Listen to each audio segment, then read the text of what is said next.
Olá pessoal, tudo bem? Espero que vocês estejam bem. Essa é mais uma aula gravada do componente curricular do sexto ano e com relação à aula de hoje, nós iremos finalizar a Baixa Idade Média, abordando as questões em cima ainda das cruzadas, das situações importantes que surgem como consequência dessas cruzadas, as doenças, a peste negra, a Guerra dos 100 anos, que na verdade durou um pouquinho mais do que 100 anos, não é tanto assim. Vamos fazer algumas atividades, vamos conhecer alguns filósofos, a filosofia, a abordagem, o avanço das ciências, o avanço da arquitetura durante o período medieval. E também enfatizando com o estudo das ciências e a evolução desse período, chegando à conclusão que o período medieval também foi um período de evolução, também foi um período de destaque. Anteriormente a gente tinha a historiografia brasileira, já comentei sobre isso, ela tinha o hábito de dizer que a Idade Média era um período atrasado, um período retrógrado, um período de pouca evolução. Mas hoje nós bem sabemos que esse período também apresentou alguma evolução, apresentou destaque para a gente, não é verdade? Pois bem, aqui nós já estudamos a questão das cruzadas, o movimento cruzadista vai se dar para uma tentativa, não é? O desejo da Igreja Católica de não de não concordar com a presença, melhor dizendo, não concordar com a presença dos muçulmanos naquela região, e a partir daí a Igreja Católica promoveu essas cruzadas. Inclusive as cruzadas vai dar razão, vai dar um sentido na vida de muita gente, porque algumas cruzadas, as cruzadas financiadas pela igreja e algumas por particulares, não, mas aquelas cruzadas que foram organizadas pela Igreja Católica, elas possuíam uma certa estrutura. Então recebia uma estrutura com alimento, com água, e a população passou a consumir aqueles produtos porque estava passando uma caravana, passando uma cruzada. A igreja na frente, a cruz na frente, e em algum vilarejo o cidadão lá está passando por alguma dificuldade financeira, tá, dificuldade de alimentação, ele percebe que indo para as cruzadas ele vai passar um período ali conseguindo se manter, porque dentro da própria cruzada vai ser criada pela igreja católica uma estrutura que ele conseguisse, não é, se manter até a chegada lá em Jerusalém. Então, para algumas pessoas, estou numa área de estava vivendo um período de insegurança, de não saber como é que vai ser a vida, e a partir de agora não. Com as cruzadas vai dar um sentido à vida de algumas pessoas.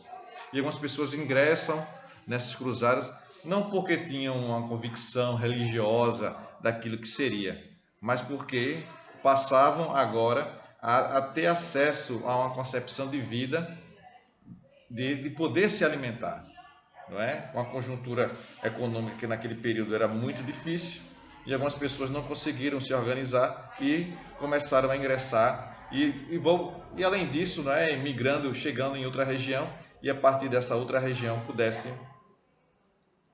finalmente se manter lá, descobrir uma área que tivesse ocorrendo algum tipo de desenvolvimento. Então as cruzadas têm todo esse aspecto aí social e econômico também. Sem dúvida nenhuma, sem dúvida. E aí vamos começar a verificar como aconteceu esse movimento, as consequências dele, principalmente.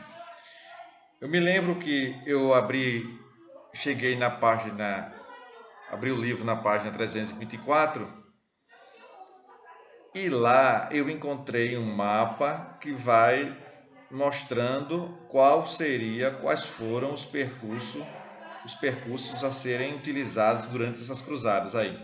Nós temos aqui, não é, a cruzada que foi iniciada, concluída por Ricardo Coração do Leão, saindo lá da Inglaterra, está em vermelho, e percebemos com isso que houve um deslocamento não é? Um contorno que ele fez, um contorno muito grande, muito extenso, olha aí, passando pelo Estreito de Gibraltar, parou em Portugal, Estreito de Gibraltar, foi na França, no Reino dos Normandos e chegou em Jerusalém, não é? Então, foi um percurso muito grande que ele conseguiu fazer, Ricardo Coração de Leão, com a sua cruzada.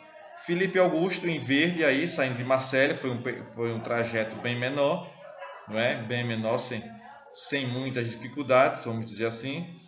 E a Ratisbona, de Frederico Barba Ruiva, saindo de Ratisbona e chegando a Antioquia.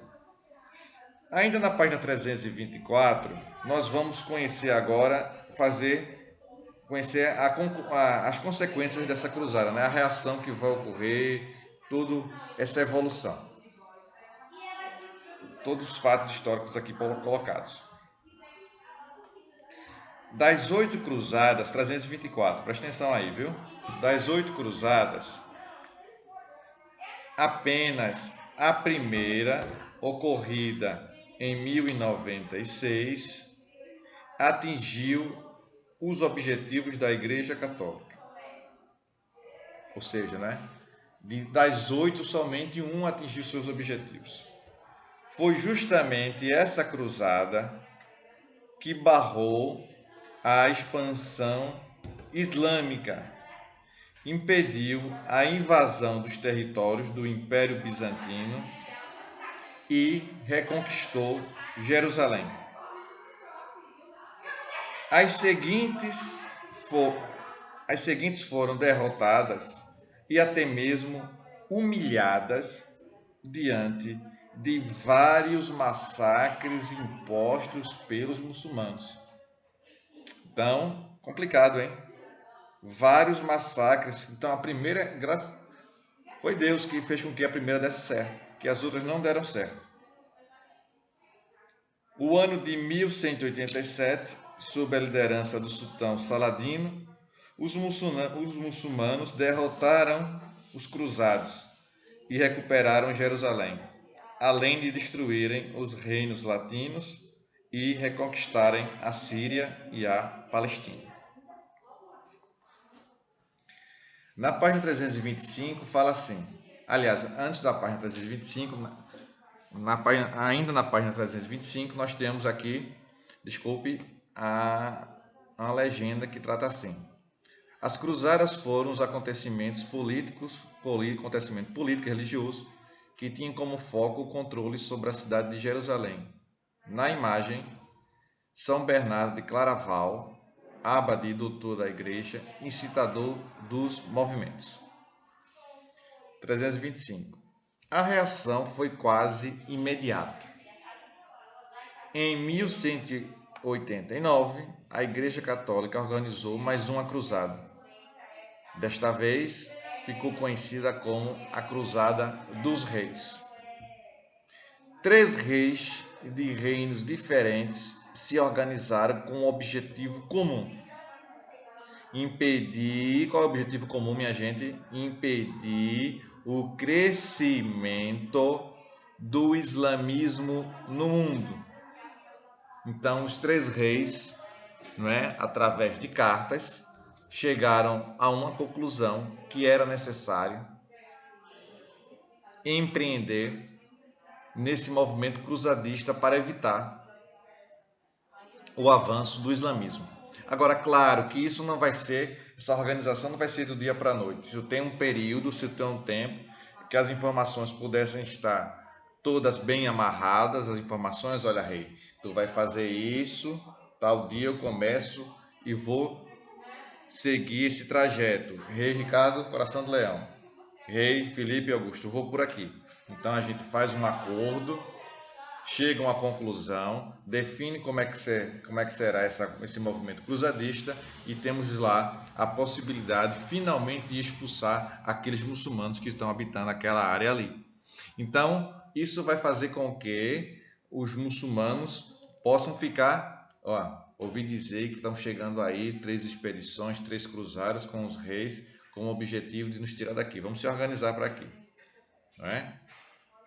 Reuniram-se o imperador, vamos ver a reunião desses reis, o imperador Frederico I do Império Romano Germânico, o famoso Barba Ruiva, o rei Filipe Augusto da França e o rei Ricardo Coração de Leão, não é? Da Inglaterra.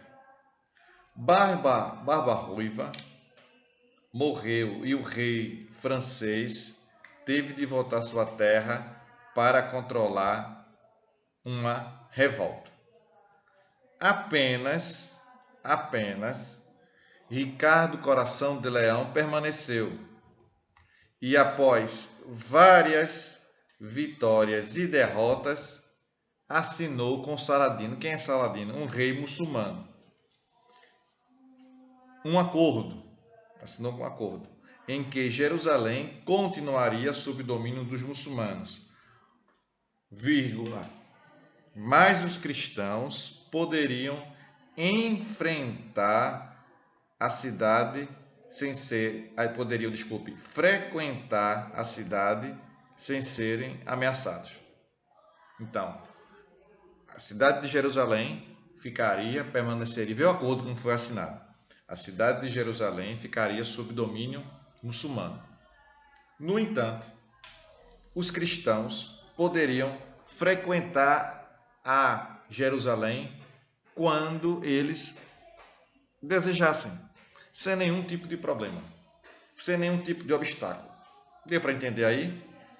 Então, isso foi um acordo bem sensato. O Ricardo Coração de Leão, com isso, ele demonstra que ele é um hábil articulador. Conseguiu chegar num acordo para que não houvesse ali um derramamento de sangue. Foi interessante, sem dúvida nenhuma, foi interessante esse acordo. Prosseguindo na página 325 ainda. A última cruzada ocorreu em 1291. Nesse período, o movimento já não tinha mais o caráter político e religioso. Os próprios cruzados começaram a saquear diversas regiões no curso das caravanas, principalmente localidades pertencentes ao Império Bizantino, o que causava sérios problemas entre a Igreja Católica e a Ortodoxa. Apesar disso, as cruzadas foram decisivas para o renascimento comercial, pois muitas negociações eram realizadas ao longo delas. Então, as cruzadas vão favorecer a esse renascimento comercial. O que esse renascimento comercial significa aí, professor? Me ajuda aí, por favor.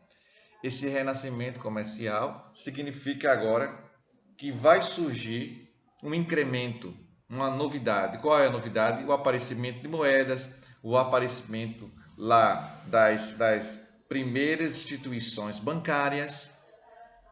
Tá entendendo? Então isso vai favorecer ao renascimento comercial. As cruzadas, esse movimento de deslocamento, que até então se tinha um receio de percorrer grandes percursos, grandes trajetos. Se tinha muito receio, não se queria fazer isso. Tinha assim um medo do que poderia enfrentar. Algumas hordas, alguns bandos que estivessem vagando e fatalmente iriam cometer os assaltos, os assassinatos. Então, as pessoas poderiam entrar numa situação como essa e perder seus elementos, seus objetos pessoais. Então, se tinha receio de ir a grandes percursos. Com as navegações, isso vai facilitar também muito, que a gente vai estudar, não é? Aliás, que nós já estudamos esse ano, essas grandes navegações. Então, o homem, aqui no finalzinho da Idade Média e início da Idade Moderna, ele é um homem bem mais corajoso, destemido, ele quer enfrentar as situações de dificuldades. Né? Durante as cruzadas, duas ordens religiosas e militares tiveram grande destaque. Quais foram as ordens religiosas? Os hospitalários, também conhecidos como Ordem de Malta. Além de lutar nas batalhas, tinham obrigações médicas e hospitalares, cuidando dos feridos. A outra ordem era os templários. Não é? Vamos ver aqui. Os templários, ordem religiosa que ficou conhecida como Cavaleiros Templários, sendo os principais responsáveis pela execução das cruzadas. Eram temidos e respeitados como grandes guerreiros. Faziam votos guerreiros. Ponto. Faziam votos de pobreza e castidade. Foram dizimados pela própria Igreja Católica, que, pressionada pelo rei Filipe IV da França, que devia muito dinheiro aos templários, condenou-os à morte sob acusação de traição. Então nós temos duas ordens que surgem aqui. Os hospitalários, também conhecidos como Ordem de Malta, e os templários, conhecidos como cavaleiros. Os templários conhecidos como cavaleiro templário, não é? Então eles eram responsáveis pela execução do movimento cruzadista e foram dizimados pela Igreja Católica durante o reinado de Filipe IV. Então, alguns, não é, desses templários poderiam guardar alguns segredos e a Igreja Católica achou por bem que eles tivessem que morrer para que esses segredos não fossem revelados, não é? Indo para a página 326, o nosso livro, vez por outra, apresenta esse item aí, chamado de aconteceu. Então ele busca algo que já passou para relacionar com o conteúdo que estamos estudando. Vamos ver. Aconteceu. Uma lenda bastante difundida. O que é lenda? Aquilo que não tem comprovação, que pode ser verdadeiro ou falso. Tá bom assim? Uma lenda bastante difundida na Idade Média foi a história de que os cavaleiros templários, isso é lenda, não tem comprovação. Isso vai fazer com que, isso é uma das justificativas para que a Igreja Católica quisesse a morte desses cavaleiros. Vai ser o quê? Vai ser essa história do Santo Grau, o possível encontro do Santo Grau por parte dos templários. Eles teriam encontrado o Santo Grau, voltando para o livro, e passaram a protegê-lo do domínio popular. Para muitos pesquisadores, os templários teriam uma relação bastante próxima com a maçonaria, o que começou a ser contestado pela Igreja Católica. Também foi atribuída aos templários a descoberta de documentos que atestariam o casamento de Jesus com Maria Madalena e também que ele teria sobrevivido à crucificação. É uma polêmica, né? É uma lenda, não tem como você comprovar isso ainda, não tem comprovações sobre isso. Essa lenda influenciou vários livros, como o Código da Vinci, de Dan Brown. Mas, na verdade, nenhuma dessas posições foi comprovada cientificamente. A gente aprendeu lá no início do ano que o historiador ele faz um estudo, ele precisa comprovar com o auxílio da ciência se aquele fato verdadeiramente existiu ou não. Um fóssil vai lá utilizar o carbono 14 para verificar a datação de que período foi aquilo ali, um objeto, uma roupa que possa identificar a existência daquele homem, daquela fábrica, daquela ferramenta. Então, nós temos que ter isso em mente, não esquecer que o historiador também ele é um pesquisador, é um cientista com características às vezes diferentes, mas o historiador também é um cientista. Na página 326 diz assim: da peste negra à guerra dos 100 anos. A peste negra, 326, é uma doença transmitida pelo rato em função da falta de higiene e foi responsável pela morte de milhões de pessoas durante a Baixa Idade Média. Especula-se que tenha vivido do Oriente ainda, que tenham vindo, especula-se que tenha vindo do Oriente ainda no século XIV. Combinada com a forte seca, a peste também foi responsável por uma grave crise de produção agrícola. A peste foi responsável por uma grave crise de produção agrícola, o que causou grande miséria e fome. Foi um período em que a economia passou por sérias dificuldades,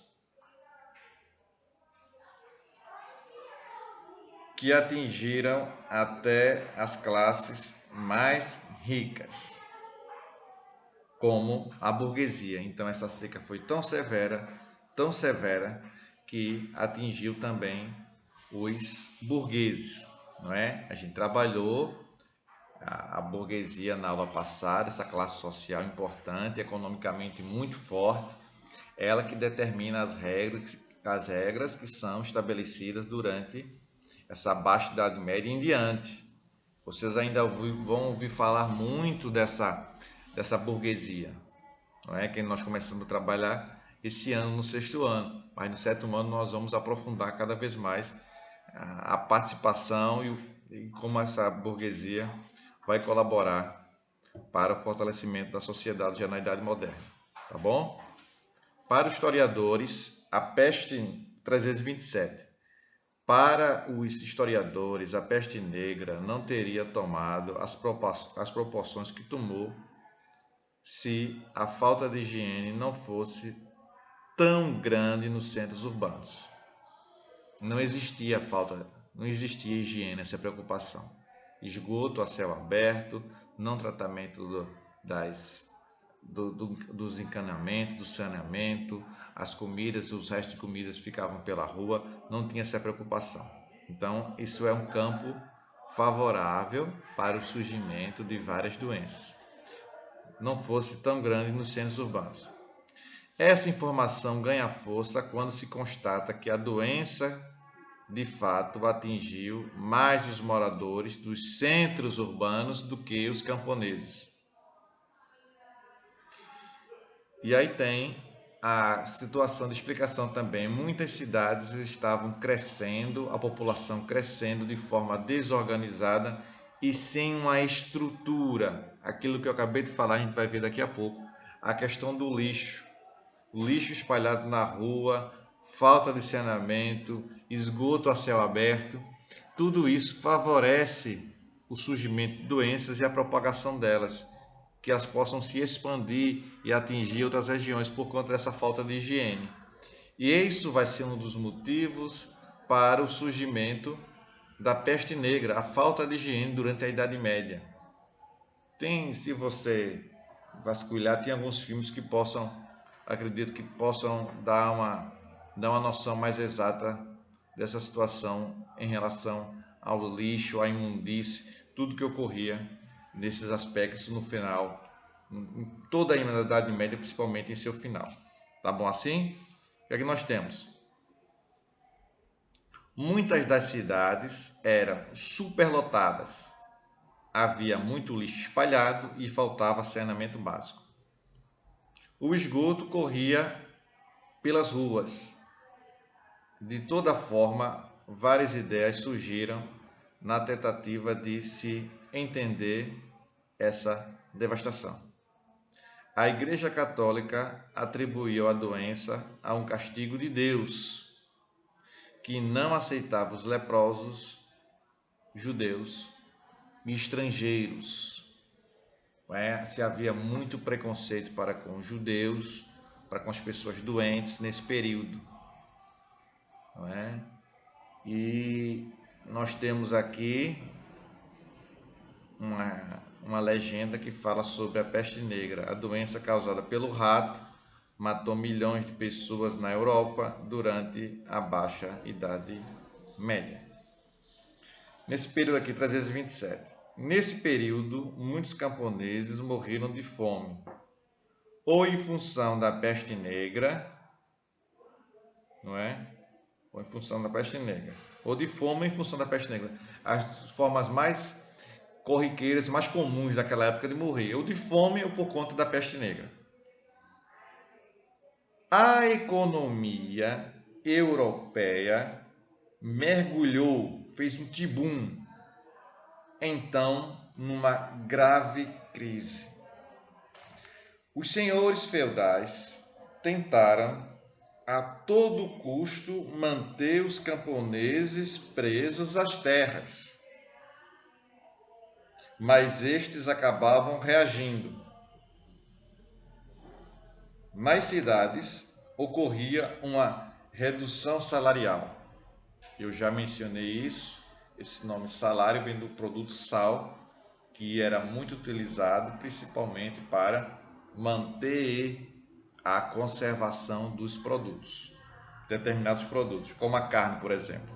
Naquela época não existia geladeira e você comprava carne, tratava ela a forma bem rudimentar da época e colocava sal, que ela durava mais por conta desse sal. Prosseguindo aqui, 327. Nessa situação ocorreram diversos conflitos e revoltas, como os levantes de camponeses na França, exigindo melhores condições de trabalho e remuneração, conhecidos como jacqueries. Além da peste negra e da grande seca, um conflito político dificultou ainda mais a economia europeia, acelerando o enfraquecimento do sistema feudal. A Guerra dos 100 Anos. A Guerra dos 100 Anos entre Inglaterra e França, iniciada em 1337, na verdade, esse conflito, esse Guerra dos 100 Anos, teve períodos de paralisações, que o conflito era paralisado e retomado, paralisado e retomado. Na verdade, esse conflito durou 116 anos, mas você não pode imaginar, não pode de forma nenhuma imaginar que esse conflito vai ser de forma ininterrupta, sem interrupções.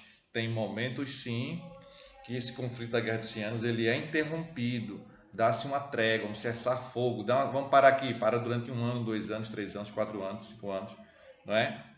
E depois retoma o conflito. Mas historicamente é bem verdade, o conflito ficou conhecido como Guerra dos 100 Anos. A disputa pela região de Flandres, que está aqui no norte da Bélgica, né, importância econômica por conta das feiras, as feiras que você compra os produtos, naquela época já existia e era muito bom porque ali você tinha o crescimento das feiras e a grande circulação de dinheiro.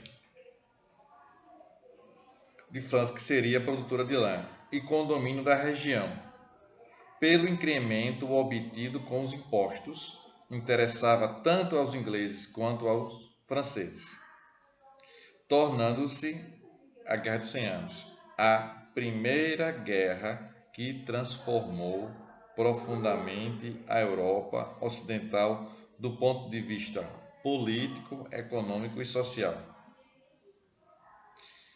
A Guerra dos 100 Anos teve início a partir da disputa do rei inglês Eduardo III, pela sucessão do trono francês.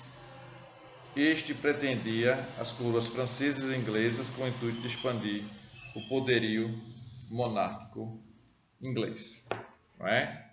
Bem, pessoal, eu vou parando por aqui. Na próxima aula, nós iremos concluir, não é, esse conteúdo da Baixa Idade Média, da Guerra dos 100 Anos, e vamos adentrar já ao processo revisional. Tá bom assim? Tchau para vocês e forte abraço a todos. Tchau!